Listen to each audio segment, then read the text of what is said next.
So how well can you live on your own?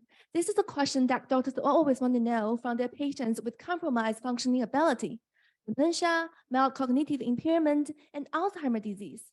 Specifically, they want to know how the patients are doing in instrumental activities of daily living. An essential question because it helps doctors monitor disease progressions and decide on appropriate treatment. Specifically, however, as living a life involves so many aspects, it's not a straightforward question to answer. Therefore, scientists have developed several neuropsychological surveys to help it.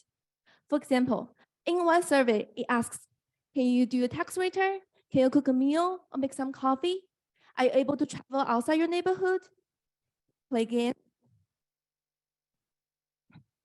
And patients are asked to rate their abilities from 0, which means I can totally do it without any help, to 3, I cannot do it at all. So now we have a score for each of the patients. What's next? The typical way is to add up the scores so we have a measure for each patient. But does this sum measure really reflect how well we live on our own?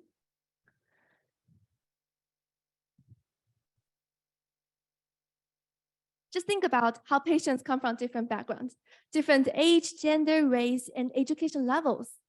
If these differences affect one's ability to answer these questions, then sum up all the scores directly is not a good idea. For example, in some cultures, it's most likely that women cook, but men don't. So when a man says, I cannot cook a meal for myself, it may not because he has compromised functioning ability, but simply because he has never tried cooking before. In other cases, education levels can affect one's ability to do tax return or travel outside the neighborhood. We call the fact that survey questions are biased for people's demographic background, differential item functioning, or DIF. Traditional statistical models can only detect if there's a DIF in one group at a time, but in reality, age, gender, race, education levels, they may all interact with each other. Therefore, to tackle this issue, we developed this novel statistical model under the theory of item response model that can detect DIF in multiple groups simultaneously.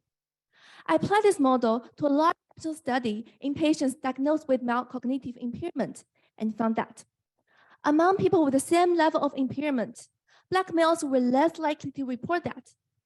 In other words, the functionality of this subgroup is actually lower than what they reported in the survey. To correct this bias, we additionally proposed a new measure that can summarize all the scores from all the patients while also leveraging their social demographic background. So now, when a man says, I cannot cook a meal for myself, we can tell whether it's truly because he has compromised functioning ability. Thank you.